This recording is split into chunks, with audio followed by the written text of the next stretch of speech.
খবরদার, কথা নয়। আমরা এখন স্টুডেন্টস হেলথ হোমে দাঁড়িয়ে। এখানে আপনারা দেখতে পাচ্ছেন ত্রিপুরা অনিয়মিত কর্মচারী মঞ্চ দীর্ঘ লড়াইয়ে নেমেছেন। তাদের বিষয়টা কি, অনেক দিন ধরে তারা নিয়মিত হচ্ছেন না। আইন ছিল, সেটাকে বাতিল করা হয়েছে, নতুন আইন হয়নি। আদালতে জিতেছেন, আদালতে কথা হয়েছে, আদালতে জিতে, সুপ্রিম কোর্টে জিতে 8-9 জন তাদের চাকরিও ফেরত পেয়েছেন। এই 9 জনকে নিয়েই এই অনিয়মিত কর্মচারীরা যারা নিয়মিত হলেন তাদের নিয়েই আজকে একটা সম্বর্ধনা অনুষ্ঠান হবে। এই সম্বর্ধনা অনুষ্ঠানটা আপনাদের কাছে পৌঁছে দেব। খবরদার, কথা নয়, আপনাদের কাছে পৌঁছে দেবে। আপনারা দেখুন। প্রত্যেককে শুভেচ্ছা এবং অভিনন্দন। আজকে রাজ্যের শিক্ষা দপ্তরে দুইটি মামলায় দেশের সর্বোচ্চ আদালত সুপ্রিম কোর্টে নিয়মিতকরণের পক্ষে তারা রায় পেয়েছে। সেই রায় মোতাবেক রাজ্য সরকার তাদেরকে নিয়মিতকরণ করেছে। সেই উপলক্ষে তারা যে দীর্ঘদিন যে ধৈর্য সহকারে অসহায়ত্বের মধ্যেও তারা এই মামলায় লড়েছেন এবং জয়ী হয়েছেন, তার প্রতি আমরা তাদেরকে আমরা আমাদের সংগঠন এবং রাজ্যের বরিষ্ঠ আইনজীবী শ্রী পুরুষোত্তম রায় বর্মনের পক্ষ থেকে তাদেরকে আমরা সম্বর্ধনা জ্ঞাপন করতে চলেছি। আজকের এই অনুষ্ঠান এক্ষুনি আমরা শুরু করছি। আজকের এই অনুষ্ঠানে সভাপতিত্ব করবেন শ্রী তরুণ চক্রবর্তী মহোদয়। আপনাকে আমন্ত্রণ জানাচ্ছি আমাদের এই মঞ্চে আসন গ্রহণ করার জন্য। আমরা আমন্ত্রণ জানাচ্ছি শ্রী মৃন্ময় চক্রবর্তী মহোদয়কে। আমন্ত্রণ জানাচ্ছি বরিষ্ঠ আইনজীবী শ্রী পুরুষোত্তম রায় বর্মন মহোদয়কে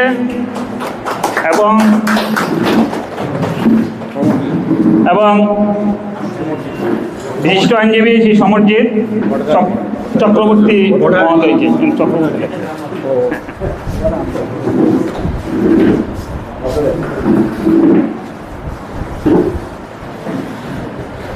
আমরা মঞ্চে অতিথিবর্গকে আমাদের এই আজকে অনুষ্ঠানে আসন গ্রহণ করেছেন। এখন আমরা অনুষ্ঠান শুরু করছি। প্রথমেই সঙ্গীত পরিবেশন করবেন শ্রীমতী সামন্ত সাহা মহোদয়া। শ্রী সামন্ত সাহা মহোদয়কে আমন্ত্রণ জানাচ্ছি আজকের উদ্বোধনী সঙ্গীত পরিবেশন করার জন্য।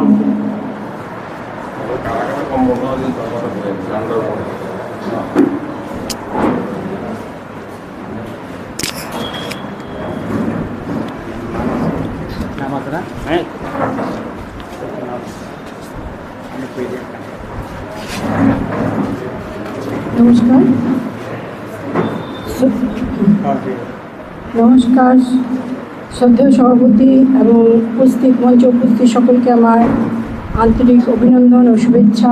আজকে যারা এখানে এসছেন সম্বর্ধনা নেওয়ার জন্য, ওনাদেরকে আমি শ্রদ্ধা এবং নমস্কার জানাচ্ছি। আমি কবিগুরু রবীন্দ্রনাথ ঠাকুরের একটা রবীন্দ্রসঙ্গীত দিয়ে আজকে উদ্বোধনী শুরু করছি।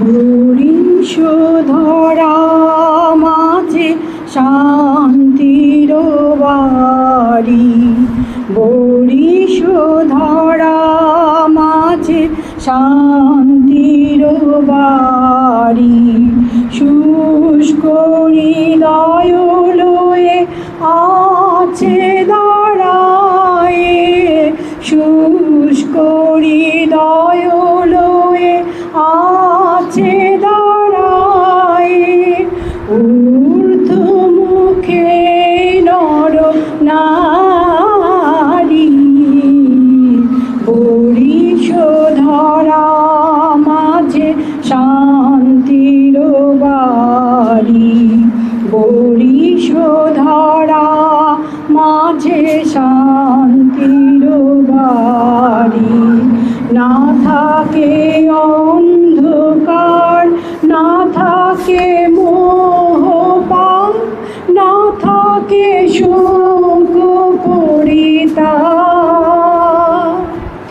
না থাকে অন্ধকার, না থাকে মোহপাপ, না থাকে শোক পরিতাপ। হৃদয় বিমল হোক, প্রাণ সবল হোক, হৃদয় বিমল হোক, প্রাণ সবল হোক, বিঘ্ন দাও অপসারি। বরিশ ধরা মাঝে শান্তির বাড়ি, বরিশ ধরা মাঝে শান্তির বাড়ি।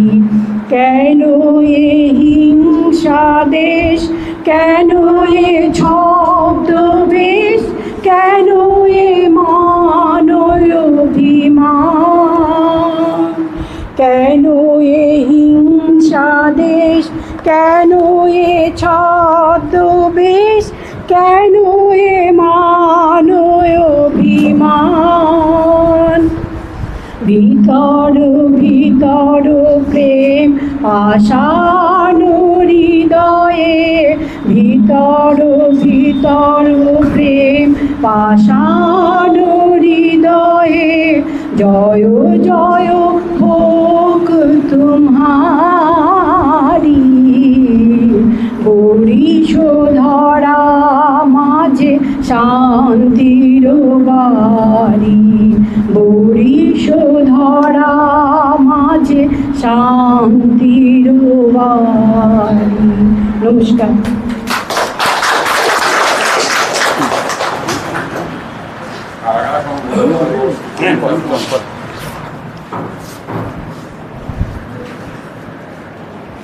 নমস্কার। আমরা আজকে এই সম্বর্ধনা সভায় মূলত 8 জনকে আমরা সম্বর্ধনা দেব, কিন্তু এই দীর্ঘ যে লড়াই, এই লড়াইয়ে 9 জন ছিলেন। তার মধ্যে একজন সমরবাবু চাকমা, তিনি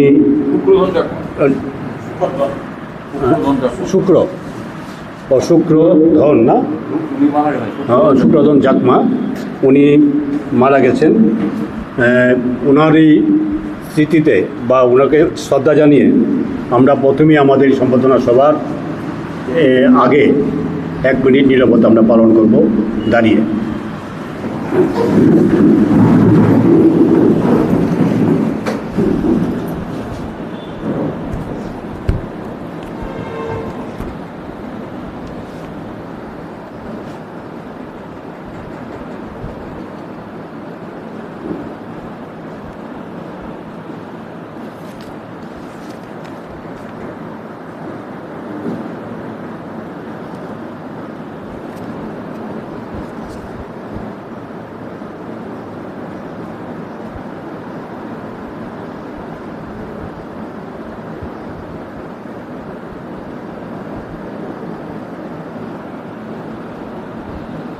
বসুন।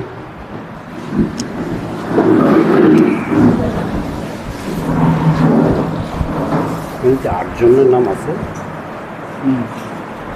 9 জন নাম দিব, 9 জন নাম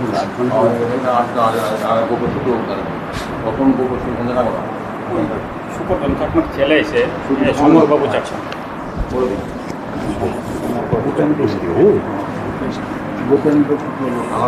এই যে ওনার ছেলে সমরবাবু চাকমা। ও আচ্ছা আচ্ছা। আর প্রথমার একজনই তো ভূপেন্দ্র শুক্লবৈদ্য। আজকে এই সম্বর্ধনা সভায় যাদেরকে আমরা সম্বর্ধনা দেব তাদের নামগুলো আমি বলছি।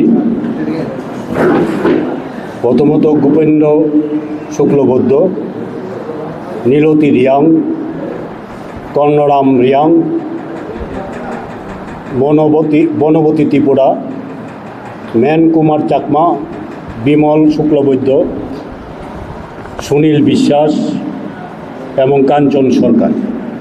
এই মোট 8 জনকে আমরা এখানে সম্বর্ধনা আমরা দেব। তারা নিশ্চয়ই এখানে উপস্থিত আছেন নাকি? প্রত্যেকে আছেন তো?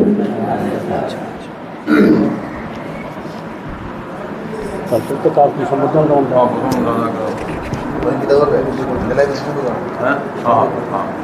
এই যে একটা দিয়ে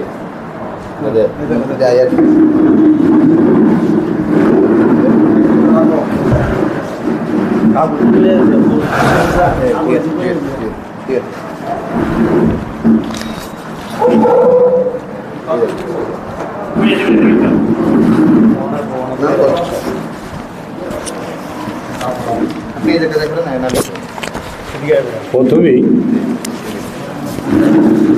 যাকে আমরা সম্বর্ধনা দেব এবং যিনি দেবেন নটরাজ দত্ত, ওনাকে এখানে আসার জন্য, মঞ্চে আসার জন্য বলছি, এবং ভূপেন্দ্র শুক্লবৈদ্য, ওনাকে মঞ্চে আসার জন্য, এবং তাদেরকে গাত্র বস্ত্র এবং ফুল দিয়ে তাদেরকে সম্বর্ধনা জানানো হবে।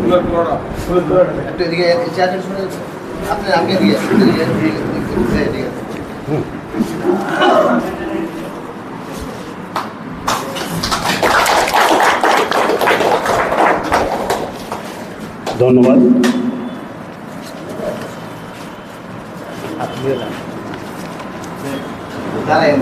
নীলতি রিয়াং, নীলতি রিয়াং দিদি আসেনি। সম্বর্ধনা দেবেন কৌশিক নাথ।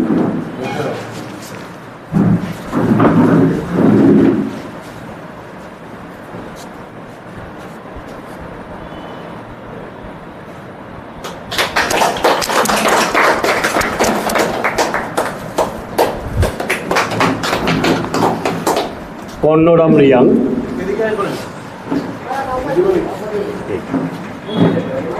সম্বর্ধনা দেবেন মণিময় রায়।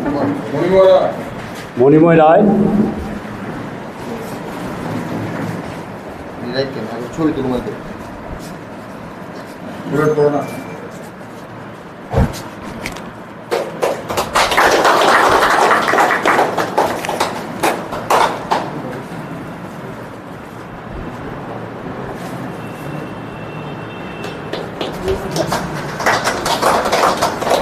তারপরে বনবতী ত্রিপুরা, বনবতী ত্রিপুরা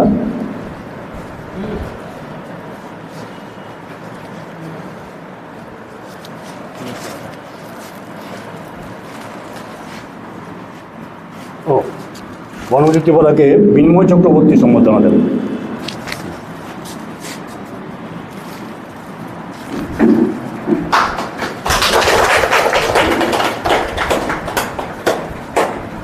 তারপরে ম্যান কুমার চাকমা, হ্যাঁ মান কুমার, ও আচ্ছা মান কুমার চাকমা। এখন সম্বোধনা দেবেন মিহির লাল রায়।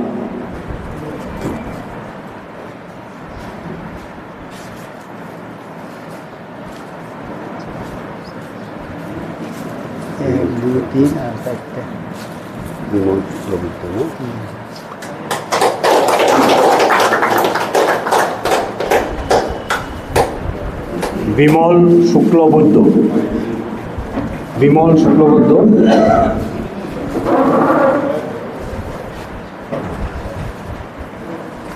সম্বর্ধনা দেবেন সামন্তা সাহা, সামন্তা সাহা।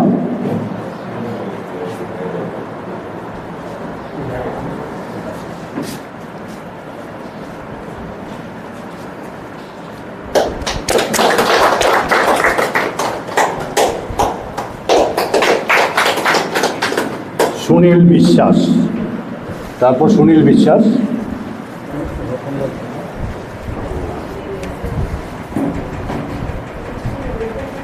সম্বর্ধনা দেবেন পুরুষোত্তম রায় বর্মন।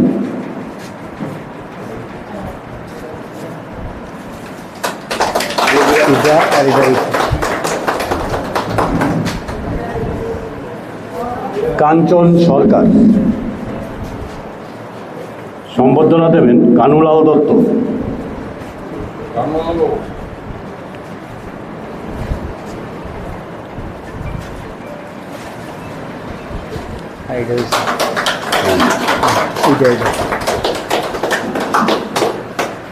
সুপ্রধন চাকমার পক্ষে যিনি সম্বর্ধনা নেবেন ওনার ছেলে সমরবাবু চাকমা।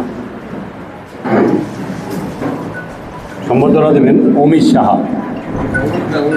নাই না, হ্যাঁ, রতন দেবনাথ। সম্বর্ধনা দেবেন রতন দেবনাথ।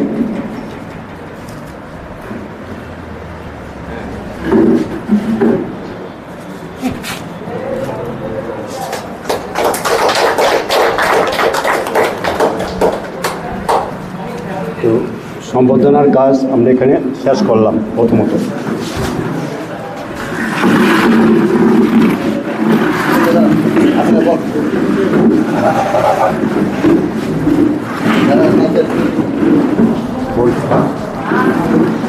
আপনারা দেবো সভাপতি জেলা সভাপতি সঙ্গীত মঞ্চ পুরুষোত্তম মৃন্ময়। বন্ধুগণ, আমরা সম্বর্ধনা সভার শেষের দিকে আমরা এসে গেছি। এখন এই সম্বর্ধনা সভায় বক্তব্য রাখবেন ত্রিপুরা অনিয়মিত কর্মচারী মঞ্চের অন্যতম আহ্বায়ক এবং যিনি আপনাদেরকে এই 9 জন কর্মীকে যিনি আইনি পরামর্শ দিয়েছেন, আইনি লড়াই করেছেন, রাজ্যের বিশিষ্ট আইনজীবী পুরুষোত্তম রায় বলবেন।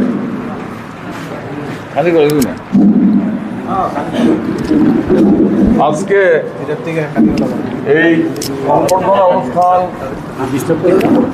অনুষ্ঠানের আমরা আয়োজন করেছি। আপনারা জানেন আমরা 9 জন অনিয়মিত কর্মী, তাদের যে সাফল্য, তারা মামলা করে সুপ্রিম কোর্ট অবধি তাদের যেতে হয়েছে।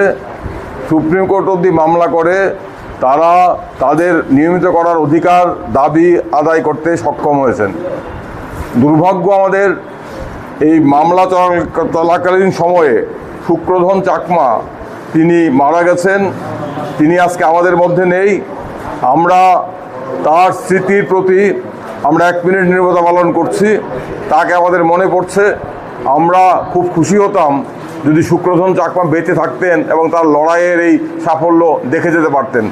শুক্রধন চাকমার ছেলে আছেন, তার হাতে আমরা সম্বর্ধনা তুলে দিয়েছি। এটা শুধুমাত্র 8 জন অনিয়মিত কর্মীর জয় নয়, এটা আমরা মনে করি এই রাজ্যের 40,000 অনিয়মিত কর্মীর জয়। আপনারা জানেন এখানে যে আমরা সংবর্ধনা দিলাম, নীলতি রিয়াং, খানারাম রিয়াং, বনমতী ত্রিপুরা, মানকুমার চাকমা, বিমল শুক্লবৈদ্য, সুনীল বিশ্বাস, কাঞ্চন সরকার আর শুক্রধন চাকমা, এই 8 জন ছিলেন শিক্ষা দপ্তরের অধীনে তারা কর্মরত। তারা ডিআরডব্লিউ হিসেবে কেউ 1997 সন থেকে, সবাই 1997 সন থেকে, একজন 1993 সন থেকে এবং অন্যরা 2002 সন থেকে। অর্থাৎ 93 ধরলে কত হলো, 26 আর 7-এ প্রায় 33 বছর, আর যদি 2 ধরি 24 বছর। সবাই সর্বোচ্চ 33 এবং সর্বনিম্ন 24 বছর ধরে তারা অনিয়মিত আছেন। তারা নিয়মিতকরণ হয়নি, সরকার করছে না। আমরা মামলা করেছিলাম একজন বিচারপতির কোর্টে, আমরা হেরেছিলাম। আমরা ডাবল বেঞ্চে গেলাম, 2 জন বিচারপতির কোর্টে, আমরা হারলাম। কি বলা হলো যেহেতু 2018-তে সরকার 2018-র 31শে জুলাই ত্রিপুরা সরকার অনিয়মিত কর্মীদের নিয়মিত করার জন্য যে স্কিম, সেই স্কিম বাতিল করেছে, তাই তারা নিয়মিতকরণের জন্য আদালত থেকে কোনো আদেশ পেতে পারেন না। এই রায় আমাদের ডিভিশন বেঞ্চ দিয়েছিল, গুয়াহাটি ত্রিপুরা হাইকোর্টের ডিভিশন বেঞ্চ। এই 8 জনের ক্ষেত্রে বিগত 8 জনের ক্ষেত্রে দিয়েছিল এই রায় আমরা মেনে নিইনি। তা এই যে 8 জনের পক্ষে সুপ্রিম কোর্টে যাওয়া, দিল্লির সুপ্রিম কোর্ট এখনও সাধারণ মানুষের আওতার বাইরে। 8 জনের পক্ষে সুপ্রিম কোর্টে যাওয়া খুব কঠিন কাজ তাদের। এবং এটাও আপনারা জেনে রাখুন, এই যে তারা সুপ্রিম কোর্টে মামলা করলো, এখন অবধি তাদের 1 টাকাও খরচ করতে হয়নি। আর কেন করতে হয়নি? কারণ সুপ্রিম কোর্টে আমাদের বন্ধু, আমার অনুজ ভ্রাতা অজিত প্রবীণ ওয়াগে, সে নিজের কাঁধে দায়িত্ব তুলে নিয়েছিল। সে বলেছিল তাদের পক্ষে দাঁড়ানো আমার দায়িত্ব, তারা আমার ফি দিতে পারবে না, কোনো সমস্যা নেই। তারা মামলার খরচ দিতে পারবে না, তাতেও কোনো সমস্যা নেই। আমি নিজের পকেট থেকে খরচ করে মামলা করব। এবং আমরা এই মঞ্চ থেকে অজিতকে ধন্যবাদ দিতে চাই। এই ধরনের আইনজীবী দেশে বিরল। অজিত প্রবীণ ওয়াগে এবং তার সিনিয়র মারমারলে তারা সুপ্রিম কোর্টে মামলা করে ঐতিহাসিক রায় পেয়েছেন। 2 কোর্টে আমরা হারলাম, সুপ্রিম কোর্টে গেলাম। সুপ্রিম কোর্ট বলল স্কিম বাতিল, এটা হতে পারে না। স্কিম বাতিল হলো তাদেরকে চাকরিতে নিয়মিতকরণ করতে হবে, সুপ্রিম কোর্ট বলে দিয়েছে। এবং রাজ্য সরকারের যুক্তি যে স্কিম নেই, 31শে জুলাই 2008 আমরা স্কিম তুলে দিয়েছি, এই নিয়েও সুপ্রিম কোর্ট প্রশ্ন তুলেছে। এই যে তাদের মামলার রায়, এই রায় আগামী দিনে আমরা আরও অনেকগুলো মামলা করছি, সেই রায়ের ক্ষেত্রে প্রভাব পড়বে। তারা পথ তৈরি করেছেন, সেই পথে বাকিদের আইনি লড়াই অনেকটা সহজ হয়ে গেল। তাই আমরা এই 8 জন, শুক্রধন চাকমা নেই, বাকি 7 জন আছেন, তারা যে লড়াই করেছেন, তাদের যে মানসিকতা, হার মানেননি, অদ্যম জেদ নিয়ে লড়াই করেছেন, শেষ দেখা দেখেছেন, এবং তার জন্য তারা সংবর্ধনা প্রাপ্য। এটা শুধুমাত্র তাদের জয় নয়, সবার জয়। এই জয় উদযাপন করার জন্য আমরা এখানে সংবর্ধনায় মিলিত হয়েছি। দ্বিতীয় আরেকজনকে যে আমরা সংবর্ধনা দিলাম, গোপেন্দ্র শুক্ল বৈদ্য। উনি ধর্মনগর ডিগ্রি কলেজে গ্রুপ ডি 4র্থ শ্রেণীর DRW হিসেবে কাজ করতেন। 2018-তে সরকার বদল হলো, দেখেন না, রাতারাতি গিরগিটির রং পাল্টে যায়, কিছু স্থাবক তৈরি হয়। তৎকালীন সময়ে ধর্মনগর ডিগ্রি কলেজের প্রিন্সিপাল গোপেন্দ্র শুক্ল বৈদ্যকে বলে দিল তোমার কাল থেকে আসতে হবে না। হঠাৎ করে গোপেন্দ্র শুক্ল বৈদ্যকে বলে দিল কাল থেকে তোমার আসার দরকার নেই, মৌখিক আদেশে ছাঁটাই করে দিল। এর বিরুদ্ধে আমরা মামলা করলাম।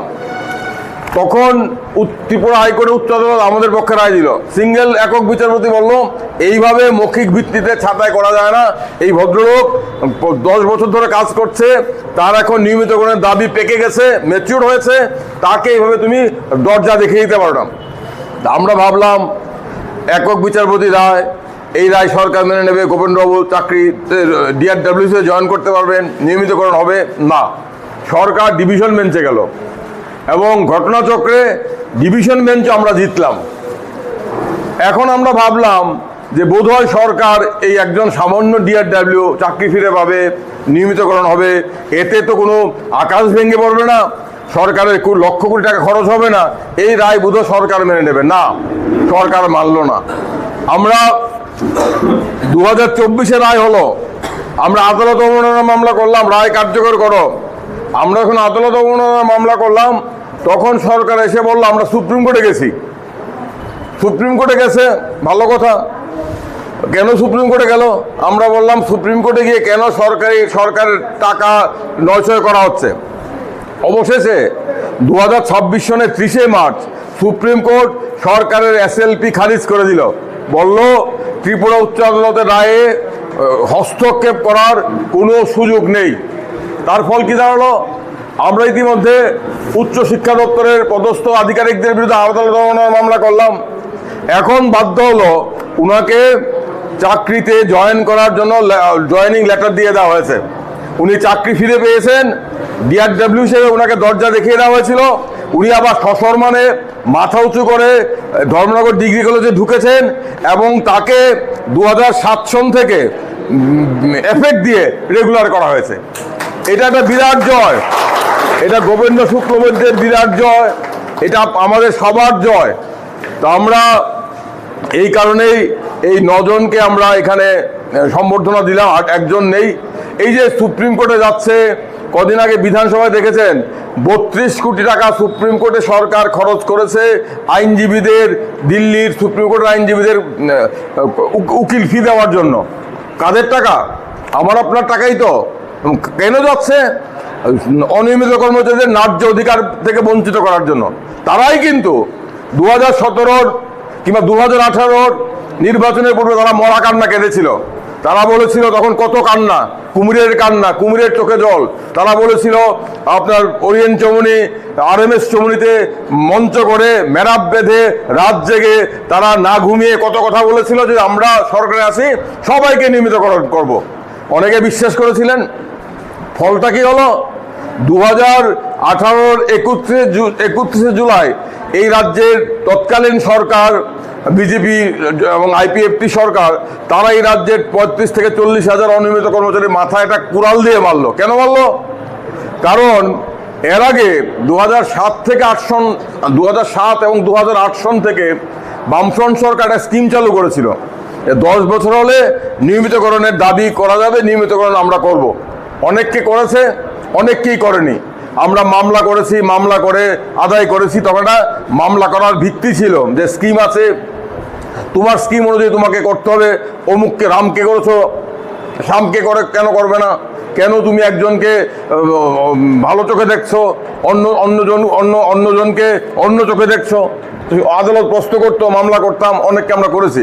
কিন্তু এই সরকার 2018 31 জুলাই সমস্ত স্কিম বাতিল করে দিল। সমস্ত স্কিম।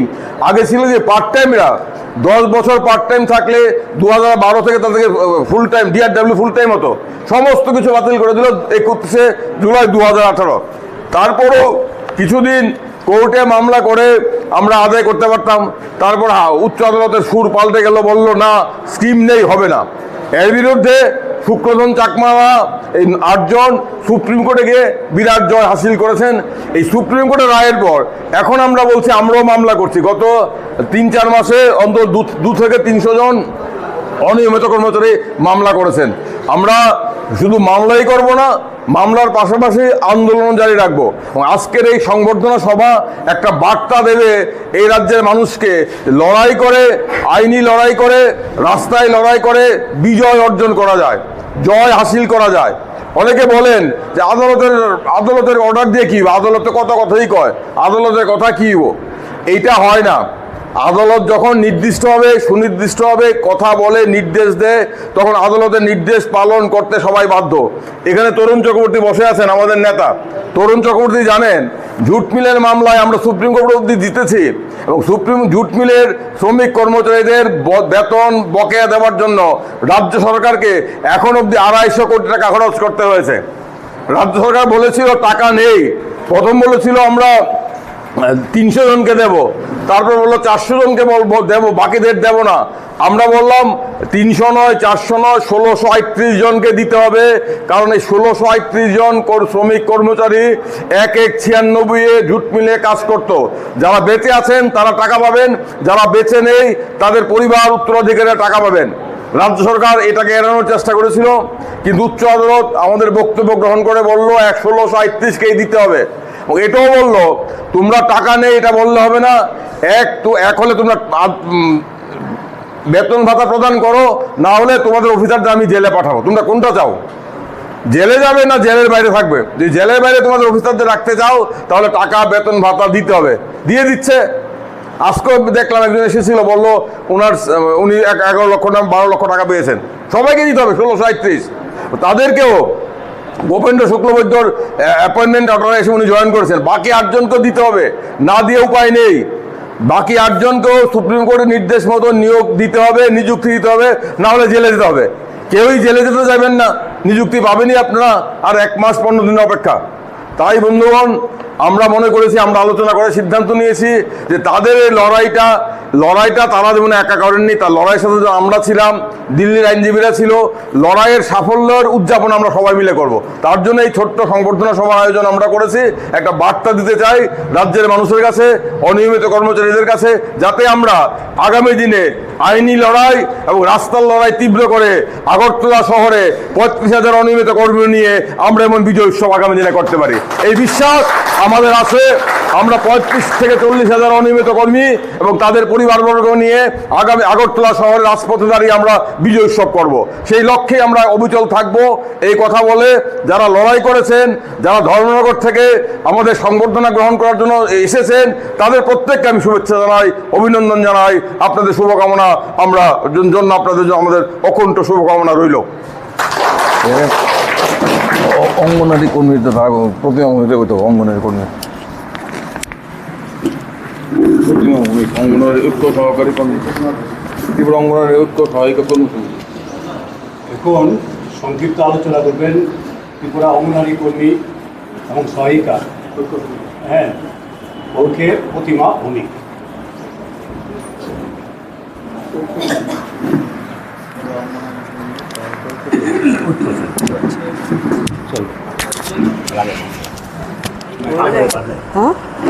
সারবো না। নমস্কার সবাইকে, আমি আগরতলা 2 ICDS প্রজেক্টের অঙ্গনওয়াড়ি ওয়ার্কার। তো আমরা এরকম আপনাদেরই দলেরই একজন। আমি জয়েন করেছি 2010-এ।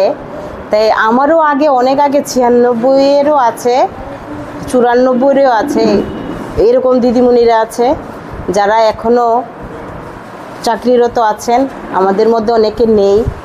তো এরকম অনিয়মিত আমাদের প্রচুর বঞ্চনার শিকার।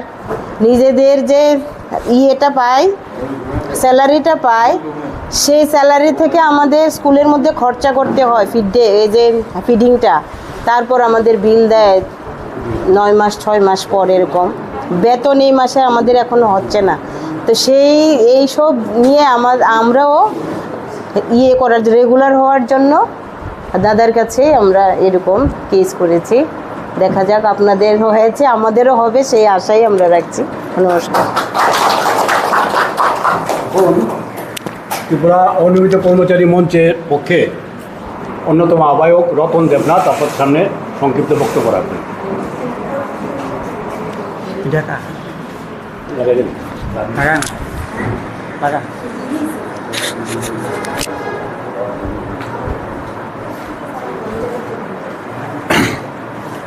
আজকে অনুষ্ঠানে আগত সবাইকে শুভেচ্ছা এবং অভিনন্দন। মঞ্চে উপবিষ্ট রাজ্যের বরিষ্ঠ আইনজীবী শ্রী পুরুষোত্তম রায় বর্মন মহোদয় এবং শ্রমিক নেতৃত্ব শ্রী তরুণ চক্রবর্তী এবং মানবাধিকার কর্মী শ্রী মৃন্ময় চক্রবর্তী এবং জ্যেষ্ঠ আইনজীবী সমরজিৎ ভৌমিক মহোদয়, ভট্টাচার্য মহোদয়, সবাইকে আমি আমার পক্ষ থেকে শুভেচ্ছা এবং অভিনন্দন জ্ঞাপন করছি। আজকের এই মহতী অনুষ্ঠান ত্রিপুরা অনিয়মিত কর্মচারী যে শিক্ষা দপ্তরের যে 9 জন অনিয়মিত কর্মচারী ছিল, তারা দীর্ঘদিন লড়াই সংগ্রাম করার পরও যখন তাদেরকে নিয়মিতকরণ করা হয়নি, তাদের এক এক করে বাধ্য হয়ে শেষ অবধি তারা দেশের সর্বোচ্চ আদালত সুপ্রিম কোর্টে তারা গিয়েছেন। তাদেরকে নিয়মিত করার লক্ষ্যে তারা দীর্ঘদিন লড়াই আন্দোলন করেছেন। তারা অনেকের ভয় ভীতি উপেক্ষা করে তারা দীর্ঘদিন এই লড়াই আন্দোলন করেছেন। তাদেরকে আমরা সাধুবাদ এবং ধন্যবাদ জ্ঞাপন করছি। আমরা ত্রিপুরা অনিয়মিত কর্মচারীর পক্ষ থেকে আপনাদেরকে অসংখ্য অভিনন্দন জ্ঞাপন করছি। রাজ্যে প্রায় 35 থেকে 36 হাজার অনিয়মিত কর্মচারী রয়েছে। বিভিন্ন স্কিমে তারা যুক্ত, বিভিন্ন দপ্তরে তারা যুক্ত রয়েছেন। আমরা বিগত 2 বছর ধরে ত্রিপুরা অনিয়মিত কর্মচারী মঞ্চ একটা গঠন করেছি। রাজ্যের বরিষ্ঠ আইনজীবী এখানে উপস্থিত রয়েছেন, শ্রী পুরুষোত্তম রায় বর্মন মহোদয় স্যারের সহযোগিতায় এবং অন্যান্য জনরা আমাদেরকে গাইড করেছে। আমরা সেই 2 বছর ধরে তাদের সহযোগিতায় আমরা বিভিন্ন ধরনের লড়াই আন্দোলন আমরা করে যাচ্ছি। রাজ্যে এক এক করে আমরা কয়েকটি কর্মসূচি পালন করেছি। গত বছর আমরা জুন মাসে রাজ্যের মহাকরণ অভিযান করেছি। রাজ্যের মাননীয় মুখ্য সচিব আমাদেরকে কথা দিয়েছিলেন, আমাদের যে দাবি সনদগুলি রয়েছিল সেই দাবি সনদগুলিতে যুক্তিসঙ্গত উনি ব্যক্ত করেছিলেন। কিন্তু আমরা দেখেছি গত 1 বছর চলে গেছে, 1 বছরের মধ্যে রাজ্য সরকারের কোনো নীতি গ্রহণ করেনি। আমাদের যে দাবি দাওয়াগুলি ছিল সেই দাবি দাওয়াগুলির পক্ষে এখনও অবধি কোনো সুরাহার রাস্তা তৈরি হয়নি। আমরা এখনও লড়াই সংগ্রাম করে যাচ্ছি। আগামী দিনও আমাদের যে দাবি সনদ রয়েছে, শুধু আমাদের নিয়মিতকরণই নয়, নিয়মিতকরণের পাশাপাশি যারা সমকাজে সমবেতন এবং অন্যান্য যারা অনিয়মিত কর্মচারী আছে তাদের জন্য আমরা বিভিন্ন দাবি রেখেছি। সুতরাং এক প্রকার রাজ্যের অনিয়মিত কর্মচারীরা দীর্ঘদিন যে অসহায় এর মধ্যে যে দিন কাটাচ্ছে, বর্তমানে তাদের পিঠ দেওয়ালে ঠেকে গেছে। এখন আর আমাদের যাওয়ার আর কোনো রাস্তা নেই। আমরা যেমন আন্দোলন করেছি, আন্দোলনের পাশাপাশি আমরা আইনি সাহায্য নিয়েছি। আশা করি বর্তমানে আজকে যারা এখানে উপস্থিত রয়েছেন, যারা সুপ্রিম কোর্টে তারা জয়ী হয়েছেন, আমরা আশা করছি আপনারা আমাদেরকে রাস্তা দেখিয়েছেন, আগামী দিনে আমরা সেইভাবে আমরা রাস্তা পার হতে পারবো এবং আমাদেরকে আশীর্বাদ করবেন। আমরা যারা রয়েছি, যে মামলায় যারা এখন করছেন বা মামলায় এখন যারা আছে, রাজ্য ত্রিপুরা হাইকোর্টে যারা যেসব মামলা রয়েছে তারাও জয়ী হবে। এই আপনাদের আশীর্বাদ করবেন আমরাও যেন আগামী দিনে আপনাদের মতন সেই জয়ী হতে পারি। আমরার বিশ্বাস আপনাদের যে জয়ী হয়েছেন আমাদেরকে আত্মবিশ্বাস বাড়িয়ে দিয়েছে। আশা করি আমরাও জয়ী হব। আগামী দিনে যে অনিয়মিত কর্মচারী রয়েছে, রাজ্যের বিভিন্ন দপ্তরে কয়েক হাজার অনিয়মিত কর্মচারী রয়েছে, তারাও আগামী দিনে সেই লড়াইয়ে জয়ী হবে। আমরা সেই আইনি লড়াইয়ের পাশাপাশি আমরা যে মাঠেও আমরা সেই লড়াইয়ে সামিল থাকব। রাজ্য আগামী দিনে প্রত্যেক দপ্তরের অনিয়মিত কর্মচারীদের কাছে দাবি থাকবে, আমরা আপনাদের নিজ নিজ যে দাবি রয়েছে, যে সকল সমস্যা রয়েছে, সেগুলি সরব হয়ে আমাদের পাশে এসে দাঁড়ান। আমরা যে সকল কর্মসূচি গ্রহণ করছি সেই কর্মসূচিতে আপনাদের সমর্থন থাকুক। আপনারা আমাদের সাথে পায়ে পায়ে এগিয়ে চলুন। আমরা সেই ঐক্যবদ্ধ লড়াইয়ে আশা করি আমাদের যে সমস্যাগুলি রয়েছে, আমাদের যে দাবিগুলি রয়েছে, সেই দাবিগুলি আমরা আগামী দিনে জয়ী হব, সেই আশা ব্যক্ত করে আজকে আমার কথা শেষ করছি। নমস্কার, সবাই ভালো থাকবেন। দুইজন হয়ে গেছে। যে কথাটা আমাদের আইনজীবী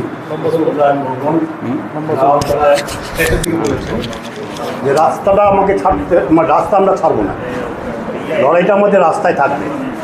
এই লড়াইটা যদি আমরা করতে পারি রাস্তায় থেকে, তাহলে আইন মতো চলবে, আইনি লড়াই চলবে একদিকে, আরেকদিকে রাস্তা লড়াইটাও চলবে। আমাদের রাস্তা লড়াইটা আইনকে সাহায্য করবে, ওনাকে উৎসাহিত করবে এই লড়াইটা। অতএব সেখানে আমাদেরকে রাস্তার যে লড়াইটা আগামী দিনে আরও বেশি তীব্র করতে হবে। এই রাস্তা লড়াইকে আমরা ছাড়বো না, এই প্রতিশ্রুতি আপনারা নেবেন। এবং আশা করি আগামী দিনে যে লড়াইগুলো সংগঠিত হবে, সেই লড়াইয়ে সমস্ত অংশের যারা অনিয়মিত কর্মচারী আছেন তারা সেখানে অংশগ্রহণ করবেন। যারা আজকে এখানে লড়াইয়ে জয়লাভ করেছেন, সম্বর্ধনা তাদেরকে দিয়েছেন আমাদের পক্ষে, অনিয়মিত কর্মচারীদের পক্ষে। অতএব সেখানে এই সভাকে আপনারা যেভাবে সাহায্য করেছেন, এই সম্বর্ধনা সভাকে সবাইকে আমার দিক থেকে ভালোবাসা এবং অভিনন্দন জানিয়ে আজকের এই সম্বর্ধনার কাজ আমরা এখানে শেষ করলাম। আপনারা এতক্ষণ লক্ষ্য করলেন অনিয়মিত কর্মচারীদের দুর্বিষহ অবস্থাটাও আপনারা কিছু কিছু বুঝলেন। রাজ্যের বিশিষ্ট আইনজীবী পুরুষোত্তম রায় বর্মন, যিনি রাজ্য মানবাধিকার অর্গানাইজেশনের যিনি সম্পাদক, যার সংক্ষিপ্ত নাম THRO, তার সম্পাদক, তিনিও বিস্তৃত ব্যাখ্যা করেছেন আপনাদের সামনে। লড়াইটা কোন জায়গা থেকে শুরু হয়েছিল, কোনখানে গিয়ে শেষ হয়েছিল এবং সুপ্রিম কোর্ট পর্যন্ত কারা কারা সহায়তা করেছে তাদের কথাও বললেন। এই দুর্বিষহ অবস্থা থেকে বেরিয়ে আসার জন্য তাদের যে কর্মপদ্ধতি বা কর্মসূচি, সেগুলিকেই খবরদার কথা নয়, কোনো অবস্থাতেই নজর আন্দাজ করেনি, অর্থাৎ উড়িয়ে দেয়নি। আমরা সবসময় তাদের কাছে থেকে তাদের এই লড়াইকে সমর্থন জানিয়েছি, আজও করছি। যে 9 জন সম্বর্ধিত হলেন, তাদের ভবিষ্যৎ জীবন আরও সফল হোক এই কামনা করে আমরা অনুষ্ঠান শেষ করছি। সবাই ভালো থাকবেন, সুস্থ থাকবেন। সকলকে নমস্কার।